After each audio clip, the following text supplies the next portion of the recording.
Welcome to the second video in my new mini-series dedicated to helping you improve your egg quality. This is where you can learn everything you need to know about improving your AMH, increasing your ovarian reserve, and improving your egg quality. Last week, I released the first video in this mini-series, but don't worry if you didn't watch it, but hopefully you did. But if you didn't, at the end of this video, I'm gonna leave a link so that you can check it out afterwards. In case you did miss it, just a slight recap. In the first video, I did talk about testing what labs you need to be doing if you want to understand your ovarian reserve and egg quality. And I also discussed how to understand those labs. What are they telling you? In addition, I did talk about different variables overall that might influence these numbers. Okay, so that's everything that I discussed in the first video. Obviously, again, if you haven't watched it, you can check it out by using the link at the end of this video. Today, I'm going to be talking about how you can improve your AMH, your ovarian reserve, and your egg quality through diet and lifestyle. So keep watching to find out more. My name is Dr. Marc Sklar, also known as the Fertility Expert, and welcome to Fertility TV, your YouTube channel dedicated to helping you get pregnant. I've been helping couples for over 18 years from all over the world with my online coaching programs and right here at both of my clinics here in San Diego. If you are not here in San Diego and you want to work with me and my team, then my online coaching program is open for enrollment. To find out if you qualify, all you have to do is apply by using the link in the description below. All right, so let's get started. Today, we're going to be talking about diet, lifestyle, and sleep, and how much these three areas or variables impact your egg quality and ovarian reserve. Now, I know I talk about this all the time, but today we're going to dive a little bit deeper. I want to get into a little bit more detail when it comes to these three areas. All right? Yeah, you've seen my little pup here come in and out of the video. He's been a little anxious today, keeps going in and out and bothering me, so we've had to do a couple of takes. But regardless, he's back here visiting and sleeping, clearly, because he's not interested in diet, sleep, and lifestyle, but hopefully you are. So let's get into it a little bit more right now. So there are lots of different diet plans out there, and there's no one right diet plan for every fertility patient for every condition. This has to be customized for each one of us. I do want to talk about some of the different types of diets and some different types of foods that you can start to consider and incorporate into your daily meal planning as you are trying to improve your egg quality and ovarian reserve. And the first one is antioxidants. We heard in the first video how important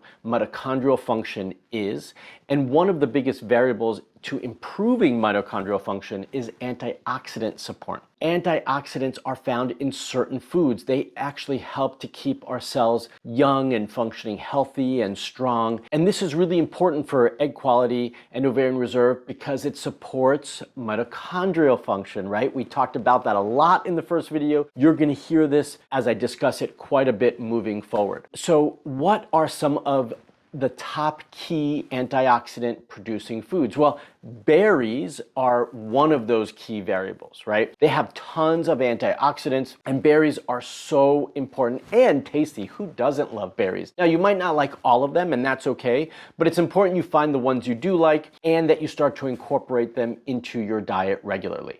So blueberries, strawberries, raspberries, blackberries, which are my favorite ones of all of them, are things that you should absolutely be incorporating. Again, just find the one that you like and then go on from there. One of the other berries, which I don't include in that category because it is a standalone berry in and of itself, are goji berries. Goji berries are so good for you, super high in antioxidants, often used in traditional medicines like acupuncture or Chinese medicine, Tibetan medicine. They are berries that are dried, but when you do get them, you don't want them to be really dry and hard. It means that it's been dried out too long or they're stale.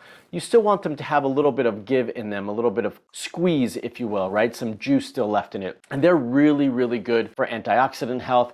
And in Chinese medicine, we use it for a lot of other areas as well, but it has far-reaching impacts. So goji berries are great antioxidants as well. I often talk about green leafy vegetables. And at the top of that list of green leafy vegetables filled with antioxidants is kale.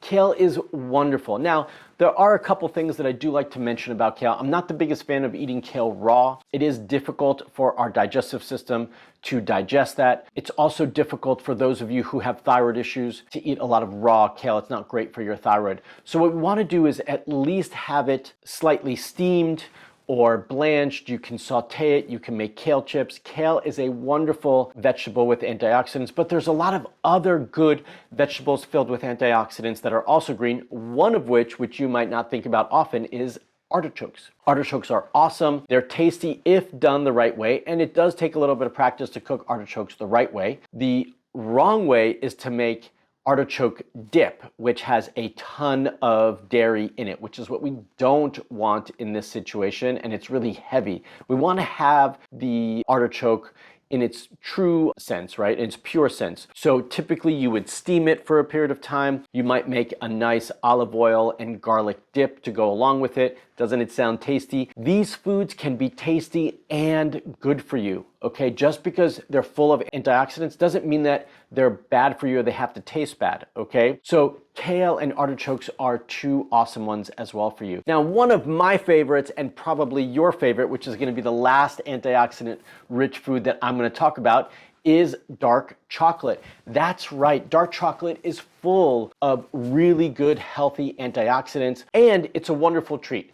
Now, when we start talking about healthy foods, we often take away all those sugary foods, and rightly so, but dark chocolate doesn't have a lot of sugar if it's done the right way. If you get like a pure 70% or above dark chocolate, and it's tasty, it satisfies some of that sweet flavoring. It will be a little bit bitter, the higher concentration of dark chocolate that you get, but it is still very good for you, super rich in antioxidants, so that's a little treat that you all can have and feel good about incorporating into your diet. Now, antioxidant foods are really, really important for you, but so are anti-inflammatory foods. So here are some things that we want to talk about with anti-inflammatory foods. One, obviously, or hopefully, obviously, none of us want to increase more inflammation in the body. We want to minimize the inflammation and the inflammatory response in our body. It's not great for our ovarian reserve, also not great for implantation. So that means not only incorporating foods like the antioxidant-rich foods we just discussed, but also eliminating foods. Some of the key foods we need to eliminate to reduce the inflammatory impact on our body is gluten and too much gluten, dairy, and also not the right quality of dairy, and sugar, especially processed sugar. It doesn't mean you can't have some honey here and there or that you can't sweeten some things from time to time, but as a society and culture, we use way too much sugar and way too much dairy in our cooking, and for that matter, way too much gluten. And these things impact our body and cause more inflammation. Often, when I have those who join my programs do a detox for 3 weeks to kick off the dietary changes that we want to do, the key areas that we are eliminating are the 3 that we just discussed. And I can't tell you how often these members of my program rant and rave about how good they feel, how much energy they have, much less pain, they're sleeping better. So these foods are really important to eliminate from our diets. So a lot of the foods that I talked about in the first section of antioxidant-rich foods are also anti-inflammatory foods. So all those berries that we talked about are also really important for you to help reduce inflammation in the body. But one food that I think is also really important, or a couple of areas of foods that are really important for reducing inflammation, are good, rich, fatty foods. So eating fish, right, because it's high in fat, avocados, and olive oil. These are all foods that are very, very high in fat, really good for our bodies, great for our hormones, and also they reduce inflammation. So these are important foods to incorporate as well into your dietary program.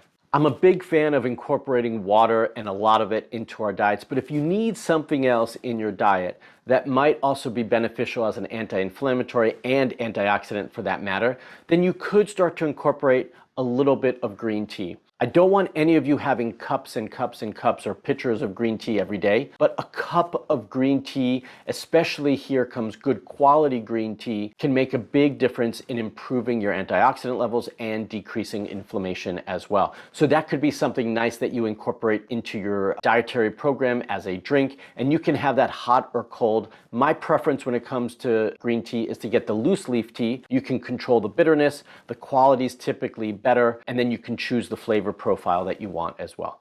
So the third point that I want to talk about is, and we already started talking about it, is healthy fats. So in the anti-inflammatory section, I just discussed avocados and olive oil and fatty fish.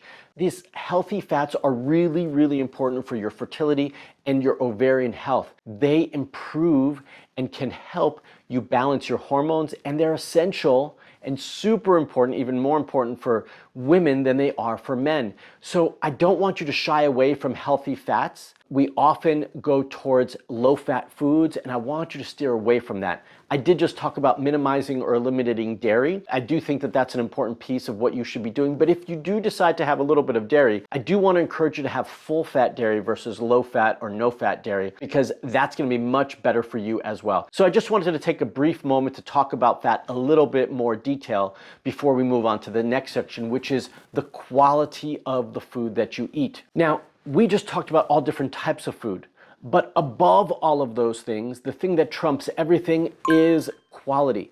So if you're going to have berries, but they're going to be sprayed with chemicals and pesticides and toxins, and then you eat them, that's a no-no. That you're trying to get these good things, and then you're adding in these bad chemicals. They not only offset each other, they actually push you in the wrong direction. So one of the foods that pesticides are most used are actually berries. So when you do have your berries, I think it's essential that you choose organic berries. This is where they don't use those pesticides and they don't spray them with chemicals to keep the bugs off, right? So we want to have the more organic berries because that's going to be really important. And the same goes across the board for all the types of food that you eat. The quality of the food is so important.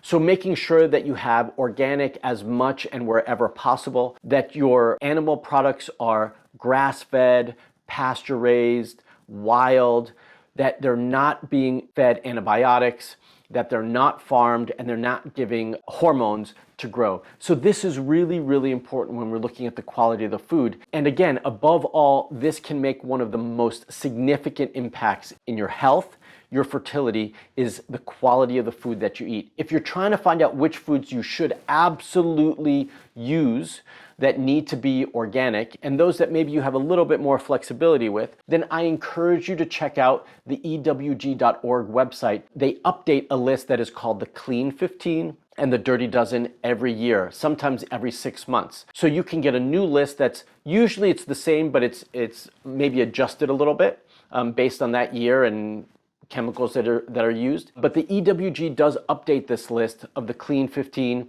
and the Dirty Dozen so that you know which foods you should be eating or concentrating more when you purchase organic, and which ones you have a little bit more flexibility on. If you were looking for more information on specific diet programs like keto, fasting, paleo, and so forth, I did put out a video on this specific topic some time ago. If you want to watch that video to learn more about those specific things, then you can check that out right here.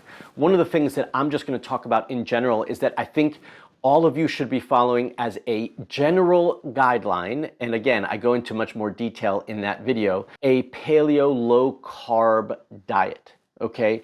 Not tons of breads, obviously, because I've asked you to reduce your gluten intake, but being mindful of how you're managing your diet as well. Another point that I do want to discuss is fasting.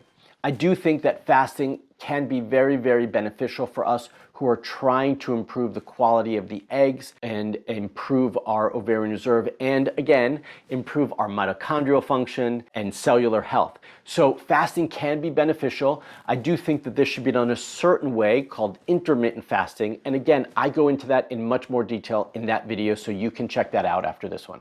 The next point that we need to talk about is lifestyle. Now, this is really broad of a topic, right? But your lifestyle dramatically impacts your health and, as a result, your fertility and egg quality. So We want to have a balanced lifestyle. What does that really mean? It means balancing work and play, balancing home life and life outside, managing your stress, increasing and improving and balancing your exercise. These are all areas that need to be managed and balanced better. I want all of you to take a step back. Evaluate all these areas. How is your work-life balance? How is your exercise regimen?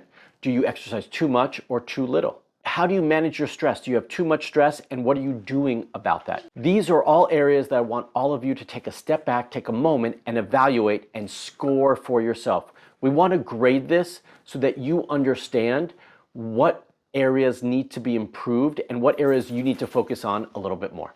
You all can be real with yourselves.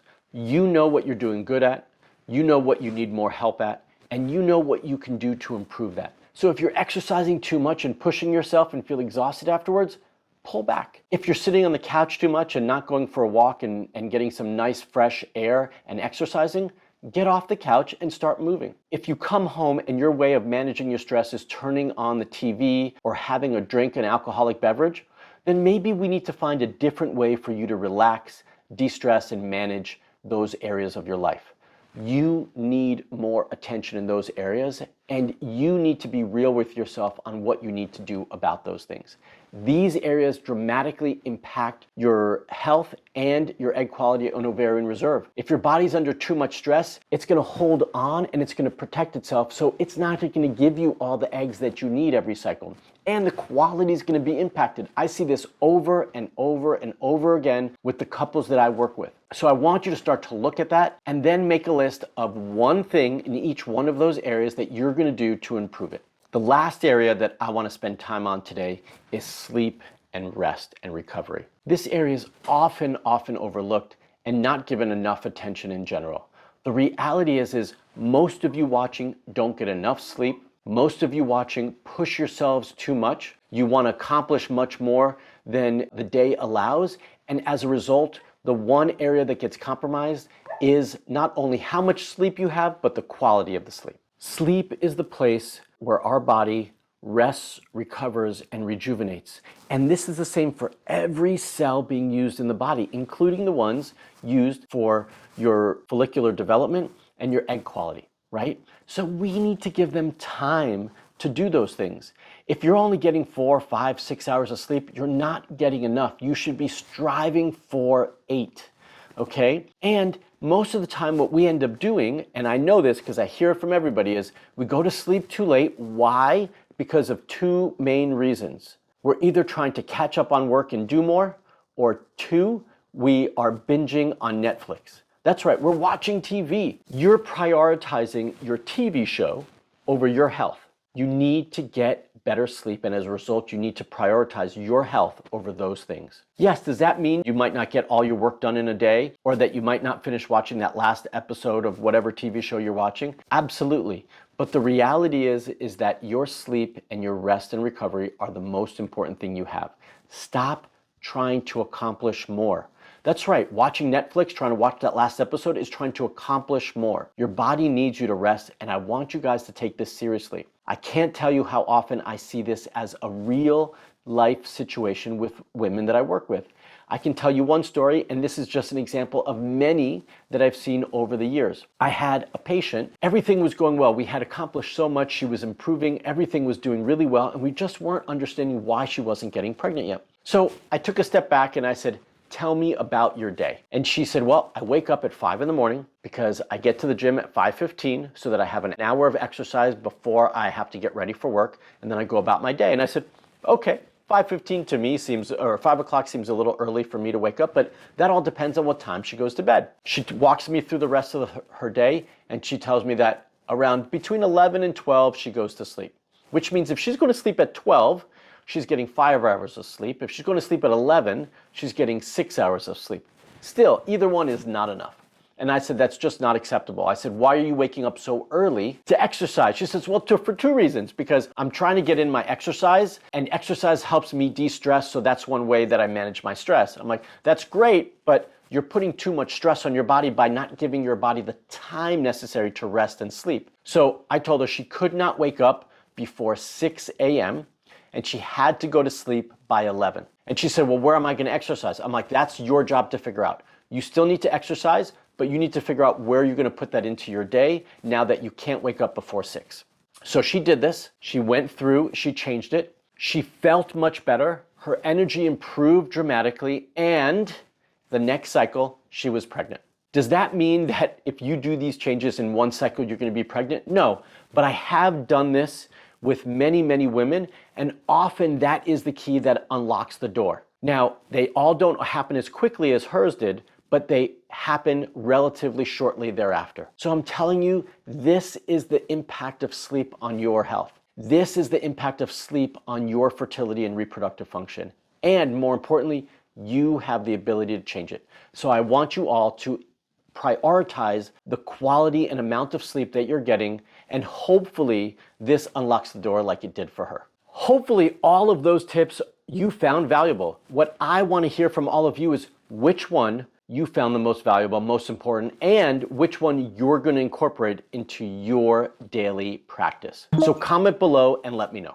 There are so many things that I haven't even begun to talk about and mention that you can start to do at home to improve your fertility, improve your egg quality, improve your AMH and your ovarian reserve. And I started that in the last video, in the first video of this video series, this mini video series. If you didn't check it out, then you can do so now by using this link right here to check out video number 1.